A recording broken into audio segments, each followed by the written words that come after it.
What is up, people? Rev Avi checking in live. Holy shit, this light is bright. For Magic Quarantine Talk. Pretty sure I'll just start calling it Magic Talk at some point, but for right now, it is still Magic Quarantine Talk. Let me get my comments and everything going here. I got a little bit different of a setup today, guys. I had to go out and get a different camera stand and all of that stuff, but I am still here. We're going to see if we can get it rolling. I actually am running a little late because I was trying to get my stupid ass webcam to work. And I can't get it to connect to my Wi-Fi. So I'm going to have to play around with that and see if I can get it going. So I'm going to give people a chance to get here. And we will get started. Hopefully we can get some people on that were asking questions in the group. Okay. So with that said, I will give you guys a couple minutes and let me find my smokes. Be right back.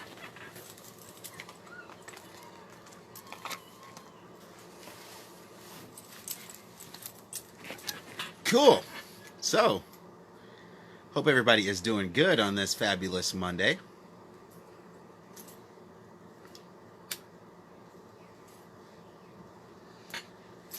I know that it has been extremely hectic for me. I've been kind of just running around all day. And this last maybe hour or so has been the first chance I've had to sort of chill out and have a chance to think. So, with that said, wow, it's like nobody popping on here, or either my comments are super duper slow. Either way, we're going to cover some stuff, okay? So, let me get my notes going. It looks like I need to cover cleansing an area. Oh, what's up, Rhino? Perfect timing. I was just about to talk about cleansing an area, man. This is right on time for you. Tag some people if you can, dude. If you are friends with people in the group. Are the brakes done? Yes. Cool. Sorry, I got a guy outside working on my brakes right now. I told you, it's been a crazy day. Just paid him now. I'm about to run in. Cool. Yeah. So, with that said, dude, tag some people if you can. I don't know if you're friends with everyone or whatever, but so we're gonna talk about cleansing an area because I know you're having some weird phenomena in your house as far as like child voices crying and stuff like that. So I'm going to give you some insight on how you can stop those things from happening and, sort of protect your family, if you will. I'm also going to cover some different methods for evocation. And we're going to cover like some variations and stuff like that, including what I like to do currently. Okay. So what is going on, guys? I see some people checking in. I think that is Jason. What's up, dude? Hit the thumbs up button. I see you. So, okay, cool. That's all right. That's all right, Rhino. Once we get one of the admins or moderators in here, they'll go crazy and tag everyone. So don't worry about it. So here we go. Let's talk about cleansing your house out, dude. This is how you can cleanse any area. Whether you want to perform rituals or spells there, or if you're just moving into a house. I always cleanse a place when I move in and before I do any type of ritual work at all in that space, okay? And the way that I do that is I use my personal mixture is sage, I use salt, and then we're going to just mix that with water, okay? And then personally I have a braid of sweetgrass. I've shown it in other lives. Let me see if it's under my altar here. Oh, it is. It's right here. So I have braids of sweetgrass, which I actually got at Sweat Lodge with my Uncle Joseph, because I have family that are Native American. So this is a braid of sweetgrass, and I take it and I'll cut pieces off of it and whatnot and grind it up. And I combine this all into this little mixture here. It's kind of hard to see, but basically, it's just a mixture of salt, water, sage, and a little bit of this sweetgrass. And we're going to take that, and it's going to get sprinkled. You could literally just flick it with your fingers, dab your fingers in it, however you want to do it. Or put it in a little spray bottle, you know. But you can burn it also. If you don't want to mix it with water and create a liquid, you could burn it. So you could do that with, of course, something like my skull back here. I just take the top. As you can see, there's still some ash in there, and I just smudge right out of this skull the top of the skull. I also start fires inside of the skull. This thing's ceramic, so it's pretty tough. um, but yeah, you could take the herbs and stuff and burn them. You want to go around the entire house, inside. Okay, every room you want to smudge in every room. One thing I do, which I'm not really sure if it's really makes a difference or not. It's just sort of a superstitious kind of thing. Is I open up all the doors. So if there's closets, cabinets, anything like that, I basically don't want to give any type of entity that may be in the area um, anywhere to hide. Okay, so just make sure you smudge the whole house, and then start from back to front. So if you have a back door, start at the back door. Okay, cover the whole house and smudge towards the front door, out the front door. So you're pushing all of that stuff out of your house. You just need to do this with the intention of get the fuck out of my house. Okay, this is me. This is my space. I'm cleansing this space. Anything that's in here no longer has the right to be in this space. I'm cleansing my house. Okay? And as long as you have that intention of get the fuck out of here, of this is my space, I'm claiming this space, forget it, dude. You'll feel the whole entire energy in the house change. Okay? Whatever's in there is going to be forced to get out. Okay? Any type of negative energy will be neutralized by the salt. Salt has a natural cleansing ability. So you'll be good to go. The other thing I like to do is I keep, and I've shown these before, I've got quite a few of these big ass quartz crystals in my home, okay? And these work to help fight off EMF energy waves and stuff like that too. So this helps to guard the place and keep that negative shit away. And then on top of that, I've got giant salt rocks like this. Okay, which of course I already talked about the salt, another purifying element. So I always keep that type of stuff around my home, and then a nice organ or organite helps with that as well. So if you need to cleanse a space out, that's the way to do it. Now let me get this sweet grass put away. What's going on, Kumba?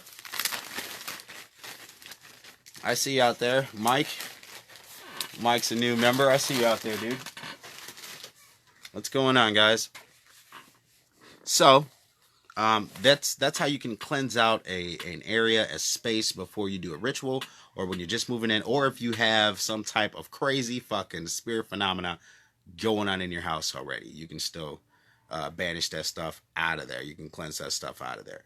Now, I talked about how I don't like to banish after doing any type of evocation or summoning or working with any type of spirit intentionally. And the reason for that is because it's an insult, guys.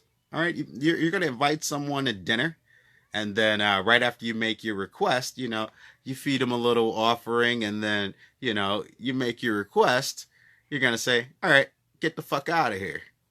That's really, really rude. You don't do that to dinner guests.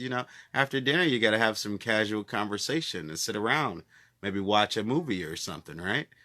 You take a date out for dinner, you're not going to just dump her off and disappear. That's not the way that works. So, I never do a banishing ritual after I summon something. Okay. I feel like if I'm inviting it into my space, it's welcome into my space. Okay. So, with that said, let me see if there are any questions. Let me scroll back up here. Okay. I am doing well. I see some of your comments. I am doing well, guys. I'm doing good. Randall says, I've got a different sweet grass, but that won't help. Actually, it might. Yeah, but the sage, dude, that sage, the white sage comes directly from the Native Americans. I do have some. It's kind of a big thing among some Wiccans. They're like, oh, save the white sage for the Native Americans. But trust me, they got plenty of that shit, dude. But white sage works the best. You could use other sages and stuff anyway. They all work in a similar way. The white sage has just got a sacred history behind it, okay? Cool.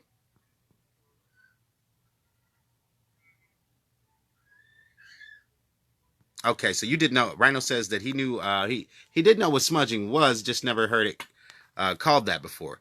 Yeah, a lot of people call it banishing, cleansing. Smudging is the Native American term for it. Like I said, I have family that are, like pure-blooded Native Americans, so Like I'm kind of, used to just using those terms.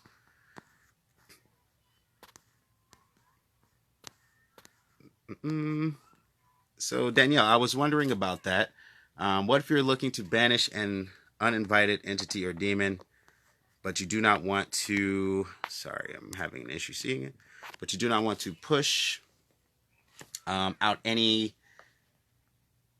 Uh, Wait, you don't want to banish a demon, but you do want to push out any parasites or lower level entities who are unwelcome. Yeah, that's how you do that. So I wouldn't do the smudging with, like I said, after a summoning or something like that, but with, just low level negative stuff that might be in a place, even somebody might have got murdered there, there just could be negative entities in the place. Smudge it out. Just smudge it out, guys. That's the best way to do it. Um, I'm not really sure what you mean by negative spirits, Jason, but I'm hoping that you understand by what the last thing that I just said. Okay, the negative spirits would be those things that are just sort of in a place. It's not something you're summoning. It's not one of the ancient gods, which I'd say all the time are actually the demons that we're conjuring. They're all ancient gods.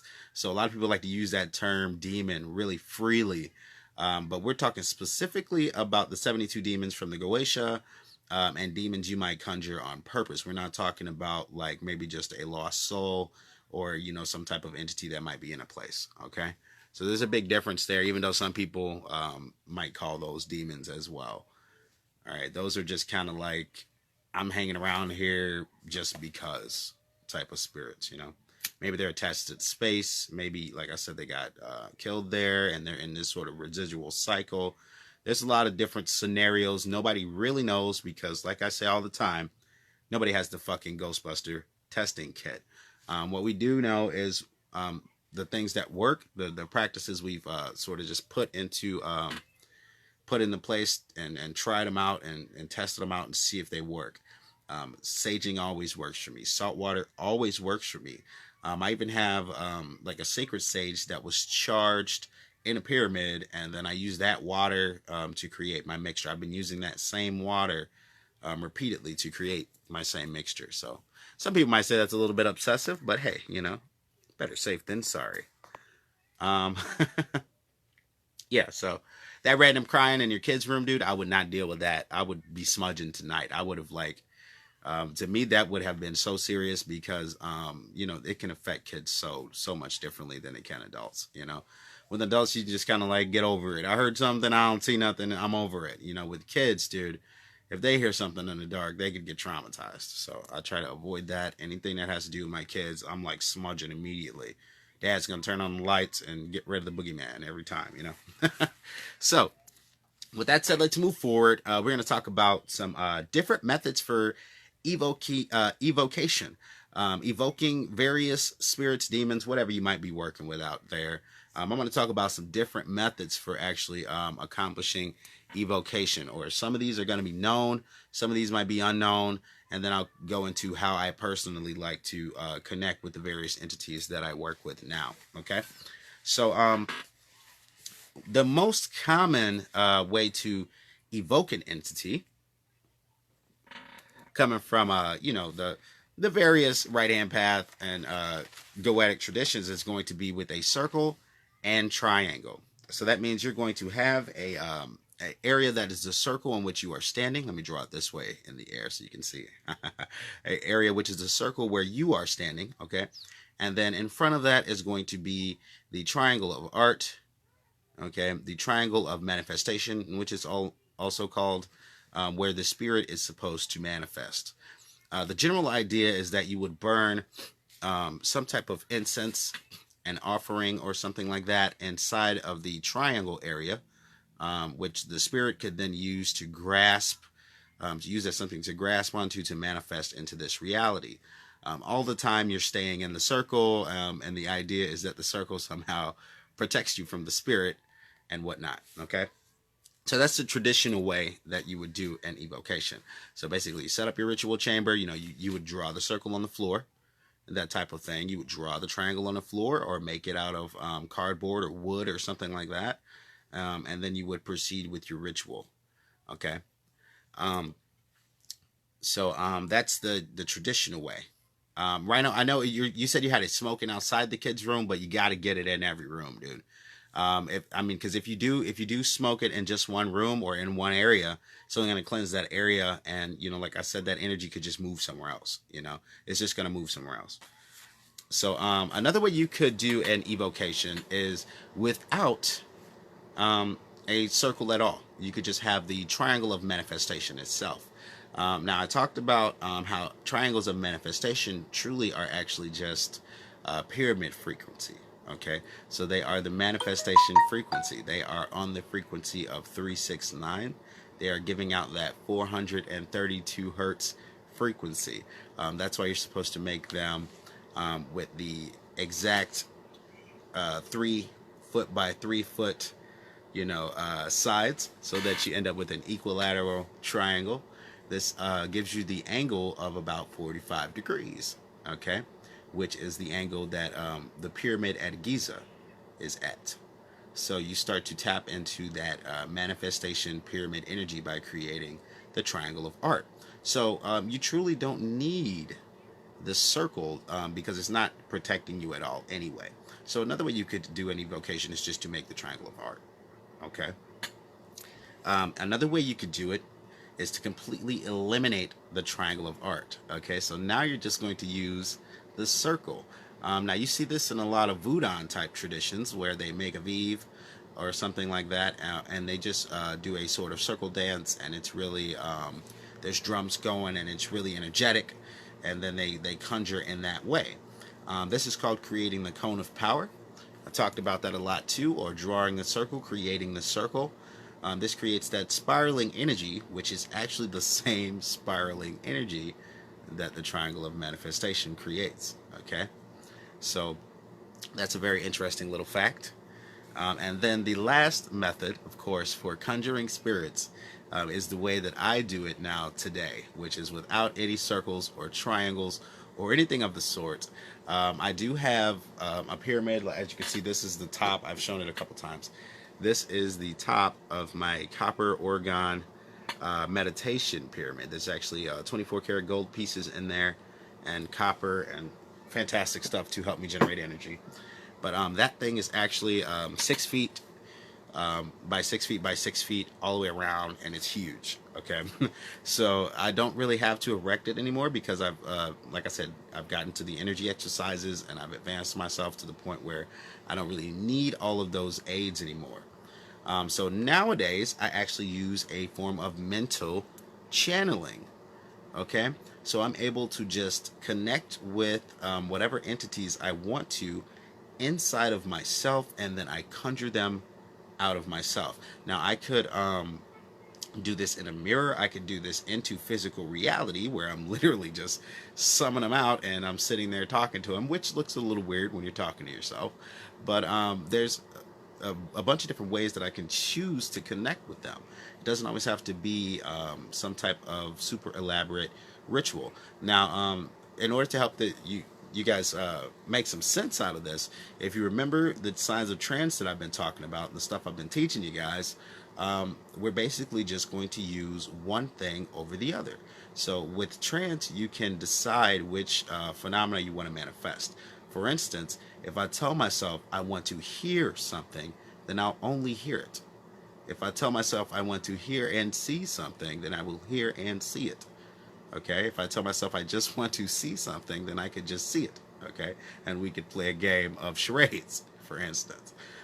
So the phenomena really depends on the message that I send in and tell my mind then what to manifest out. So I hope that makes a little bit more sense, and you can understand how I can just connect with these things. It's even got to the point where, like I said, even if I'm not trying to summon it out into physical reality or something like that, my inner voice becomes the demons now. Okay, the inner voice inside my mind talks to me as if it is one of the goetic demons, and I can directly communicate. So there's a lot of different ways that I can sort of connect with various spirits and entities. I mean, and as you work with them, you guys will develop this stuff too. It'll start to make a lot more sense to you. Let me scroll back up and get some of these comments. Kumba is saying, is there such thing as transferring spirits? Spirits switching bodies? Yes, there is, Kumba. Body jumping is a definite occult topic. There are witches that seek to do exactly that. But also there are myths of some that have accomplished it, okay? So yeah, body switching, body jumping is a real sort of thing. It's also been studied by the CIA. You can read something about it in that document that Steven posted.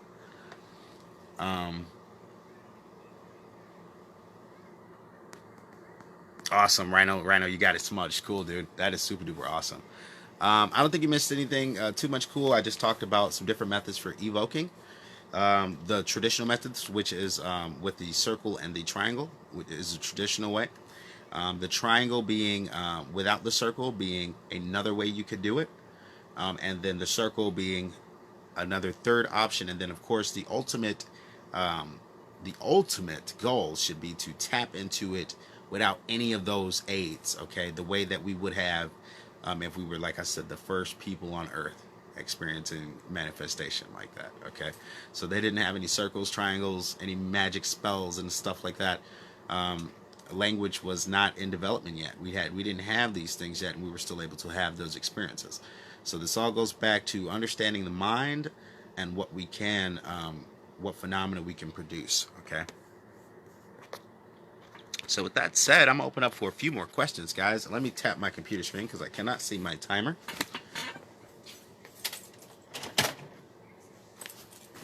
Okay.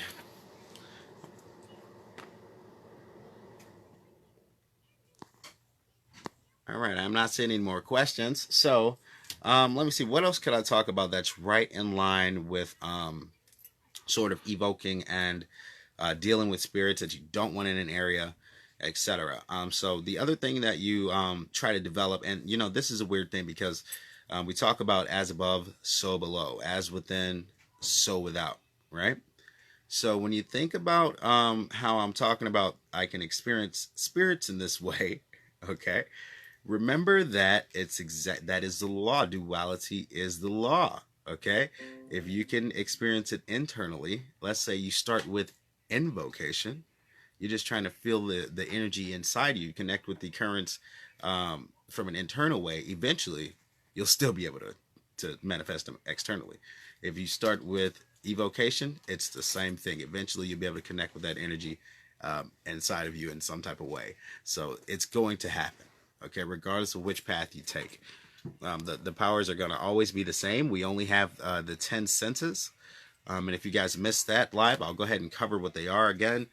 Briefly, I'm going to kind of just fly through it. But just like we have 5 senses, 5 physical senses, we have 5 spiritual senses that match. Okay, as above, so below. So we have hearing, we have sight, taste, smell, and touch, right? So touch would be psychokinesis in the spirit world, right? Hearing would be clairaudience, okay? Clairvoyance is the ability to see, okay?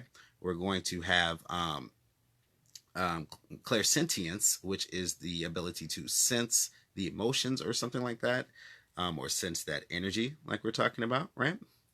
And then the last thing we're going to have is psychometry.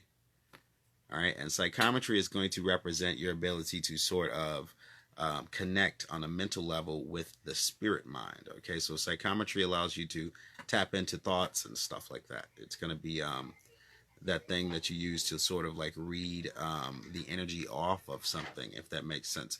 Let's say someone had a necklace that they wore their entire life and they died, and you found it. Okay, psychometry would allow you to touch that necklace, hold it in your hand or something like that, and then connect and get the story of where that necklace came from.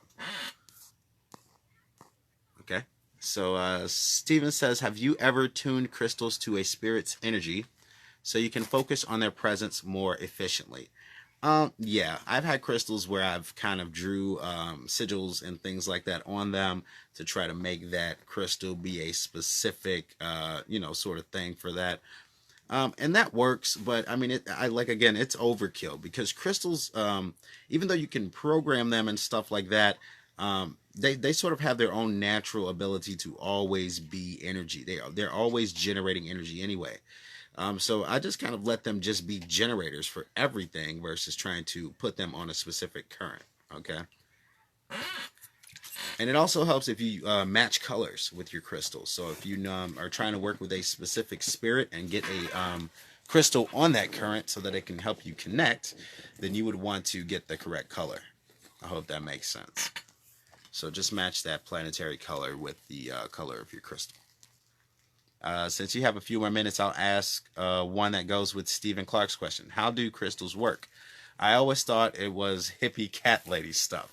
Well, it's not, dude. It's science. Again, you want to really know how crystals work. They suck energy. They're like transmitters, dude. They suck energy in and they transmit it out. They do the same exact thing that your brain does. So basically, if you want to really see a scientific test, don't tell them I told you, but get yourself one of these large quartz.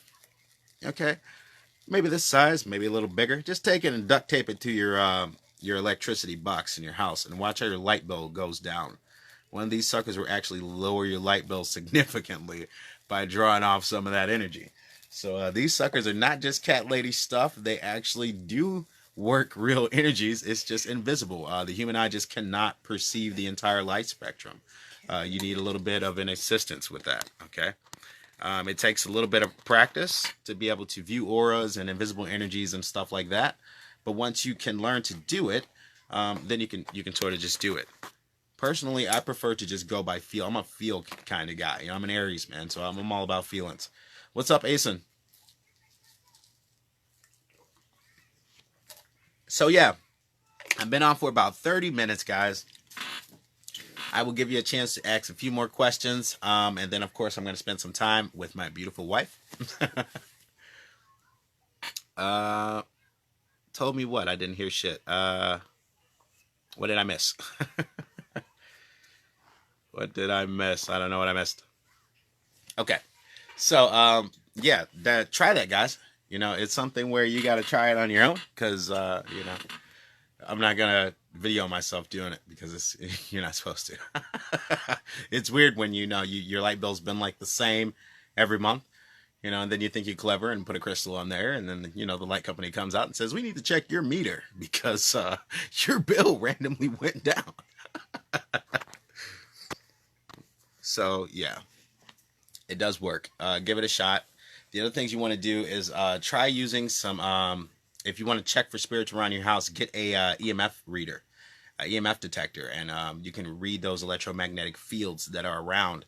They shouldn't be jumping around. So what I mean is if you have an EMF reader, and for instance, you go by a light switch, okay, or something, it should increase. If you go by your refrigerator or something, it should increase. You shouldn't be standing in the middle of a room and the EMF goes off. Okay, that's kind of a red flag. That's another way you can check your house out right now, outside of just waiting for the baby to cry. Michael, I have mostly focused on learning, healing, and protection spells. And I know I am very new at this, but hang on, touch your comment so I can see. But which of the 72 can help me to achieve a better mastery of this? And what kind of offering should I bring to the party? Well, I always tell people to start with a dedication ritual. So you need to find a Patreon, find one that represents an idol to you, one that you would like to emulate.